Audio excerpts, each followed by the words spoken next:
Dans cette vidéo, nous embarquons sur un vaporetto pour l'île de Murano au nord de Venise, dans la lagune. Murano n'est pas seulement célèbre pour sa fameuse verrerie, mais aussi fait moins connu pour être l'île des plaisirs coquins. D'ailleurs, la réputation légère de l'île atteignit ses sommets au XVIIIe siècle. On y trouvait donc non seulement des palais, mais également les fameux casins, dont le célèbre casin de Murano de l'ambassadeur de France, le futur cardinal de Berny. C'est là que Casanova retrouvait la religieuse M.M. qui l'avait séduit et qui était déjà la maîtresse de l'ambassadeur de France à Venise.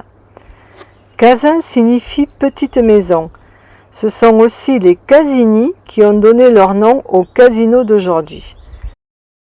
En effet, ces petites maisons galantes, utilisées au début surtout pour les plaisirs de la chair, se transformèrent ensuite en maisons galantes où l'on jouait également jusqu'à ce que certains Casini soient exclusivement consacrés aux jeux de hasard.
Mais revenons-en aux artisans verriers qui ont fait la réputation de l'île.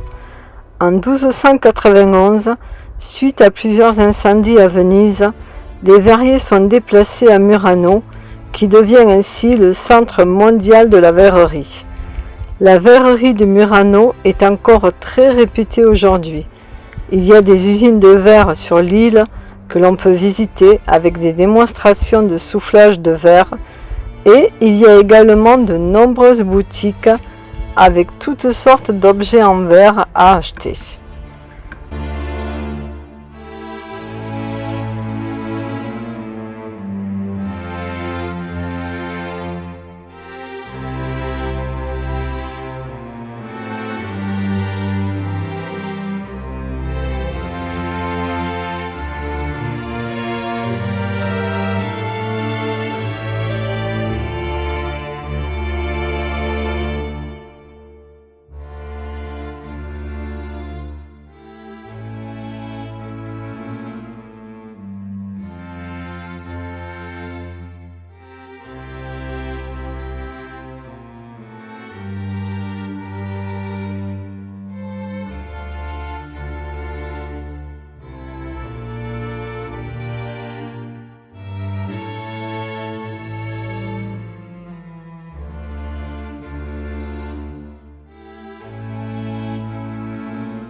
Le bateau étant le seul moyen de transport sur les îles de Murano, de Burano et voire de Venise, même le corbillard est un bateau comme vous pouvez le voir actuellement.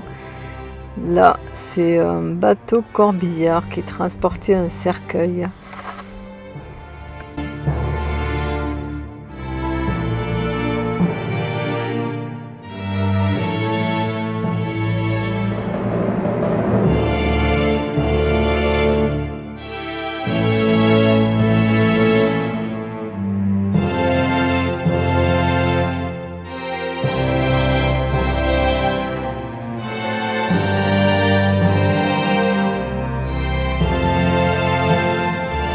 Parmi la centaine d'îles qu'il y a autour de Venise, l'île de Burano est ma préférée. En effet, j'ai adoré ces maisons aux couleurs vives qui se détachent sur les eaux bleu-vert du canal. Cette tradition ancestrale, qui consiste à peindre les façades des habitations, est encore perpétuée aujourd'hui par les habitants de Burano. En effet, ainsi les pêcheurs, malgré les hivers brumeux, pouvaient retrouver facilement leur île à leur retour. Et on dit même que chaque maison avait une couleur différente pour que chaque pêcheur retrouve de même plus facilement sa maison sur l'île. Donc vous l'avez bien compris, Burano était et est encore une île de pêcheurs, même si la pêche n'est plus aussi abondante. D'ailleurs, certains pêcheurs se sont reconvertis dans l'écotourisme. En plus de leur activité, ils font découvrir la fragile lagune aux touristes et leur expliquent pourquoi elle doit être préservée. Mais outre la pêche, Burano est l'île de la dentelle. La dentelle de Burano ou de Venise remonte au XVIe siècle. Les dentelières rivalisaient de dextérité pour créer des pièces qui firent bientôt leur réputation. L'art de la dentelle se développa et la dentelle de Burano devint dès le début du XVIIe siècle un accessoire de mode très prisé de la haute société. On rêvait de porter un col ou des manchettes en dentelle de Venise. Mais à la fin du XIXe siècle, la petite île de Burano s'est retrouvée dans une misère totale, amplifiée par une quasi-disparition de son savoir-faire en matière de fabrication de la fameuse dentelle. Et sans l'ouverture d'une école de dentelle en 1872, pour pouvoir conserver la tradition en l'enseignant, il est à craindre que plus personne ne saurait réaliser les dentelles au poing en l'air, qui font la réputation mondiale de l'île de Burano. Il y a de nombreuses légendes autour de la naissance de cet art, mais je vais vous en conter une qui m'a charmé.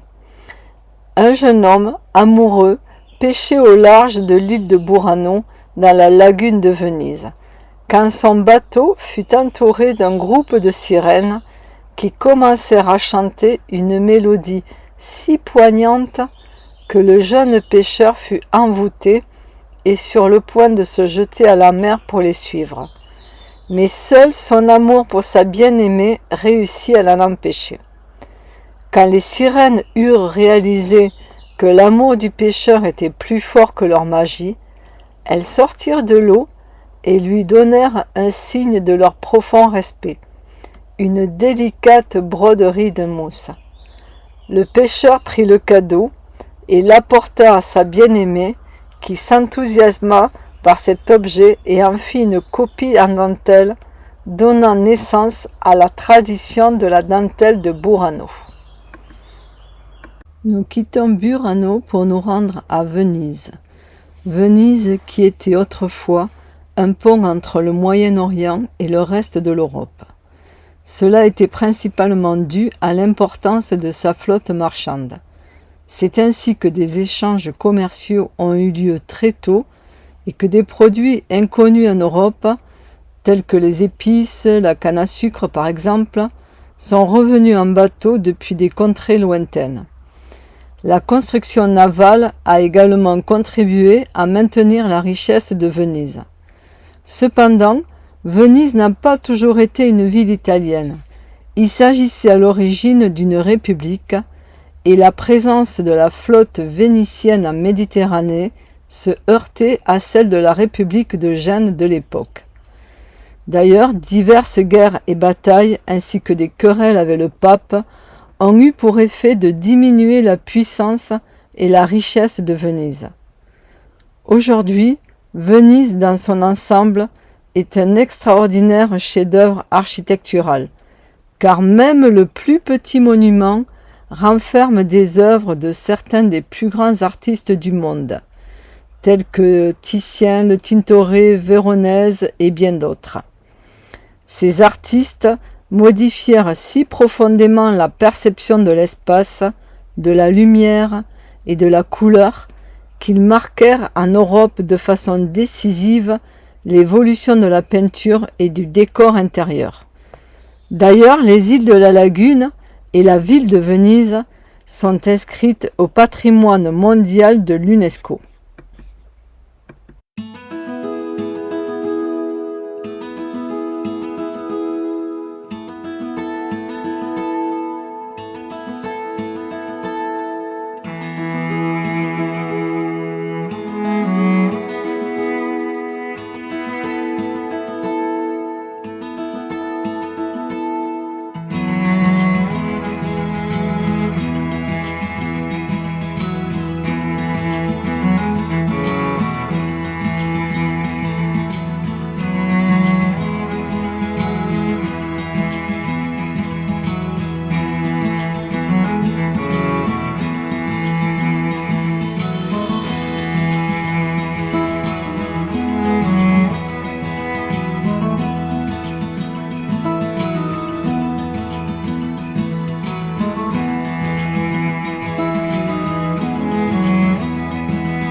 Venise possède une série incomparable d'ensembles architecturaux illustrant l'époque de sa splendeur. La reine des mers, comme on la surnomme, héroïquement accrochée à ses minuscules îlots, ne bornait son horizon ni à la lagune, ni à l'Adriatique, ni à la Méditerranée. Il ne faut pas oublier que c'est de Venise que Marco Polo partit à la découverte de la Chine, de l'Inde et de la Perse entre autres. D'ailleurs, les négociants vénitiens ont joué un rôle déterminant dans la découverte du monde, après les Arabes, mais bien avant les Portugais. Le seul moyen de circuler dans Venise est la marche, et bien sûr les vaporetto, ces bateaux-bus qui parcourent les 177 canaux de la ville, sans oublier bien sûr les gondoles empruntées par les nombreux touristes. Revenons un peu sur les gondoles qui sont l'emblème de la ville depuis 1400. Cet élégant bateau à rames était l'équivalent du carrosse et était utilisé par les nobles et les riches pour leurs voyages officiels. Comme les voitures d'aujourd'hui, les gondoles étaient personnalisées. Les nobles voulaient se démarquer des autres en ajoutant toutes sortes de décorations à leurs bateaux. Un vrai festival du kitsch et de l'ostentation. C'est pour cette raison qu'à partir de 1609, le doge fut contraint d'émettre divers décrets pour limiter les abus. Les fabricants de gondoles de Venise ont alors dû utiliser exclusivement un vernis imperméabilisant noir. Aujourd'hui encore, la construction de la gondole à Venise est une activité artisanale réalisée dans le squero, nom typiquement vénitien pour définir les chantiers navals. Le squero a toujours une ouverture directe sur un canal, pour pouvoir tester la gondole bien sûr et hisser les gondoles à réparer. La gondole, longue de 10,85 m et large de 1,44 m, est composée de 280 pièces, faites de 8 essences de bois différents. Il s'agit du chêne, mélèze, sapin, tilleul, orme, noyer, acajou, cerisier et un peu de cornaline. Son fond plat est conçu pour naviguer même dans les eaux très peu profondes. Son fond est asymétrique. Elle penche vers la gauche pour équilibrer le poids du gondolier qui est de l'autre côté. Le gondolier est un métier ancien pour lequel il faut beaucoup de préparation. Il y a plus de 600 gondoliers à Venise. Pour devenir gondolier, il faut fréquenter une école spécialisée et passer un examen final difficile. Ils doivent notamment étudier les langues étrangères et l'histoire de Venise. Donc officiellement, il suffit de passer un examen, mais officieusement, être gondolier se transmet de père en fils. De plus, pour être gondolier, il faut bien entendu une gondole, qui coûte en moyenne 25 000 €. Les gondoliers font donc partie de la haute à Venise. Jusqu'à récemment, le tarif des tours en gondole était soumis au bon vouloir du gondolier, et bien sûr en liquide. Depuis, la mairie a établi un tarif unique de 80 € la demi-heure. Avec 23 millions de touristes par an, faites le calcul. Une gondole peut transporter 5 à 6 personnes, dont vous pouvez partager votre balade en gondole avec d'autres personnes pour en réduire le prix. Merci de nous avoir suivis et à bientôt. Au revoir.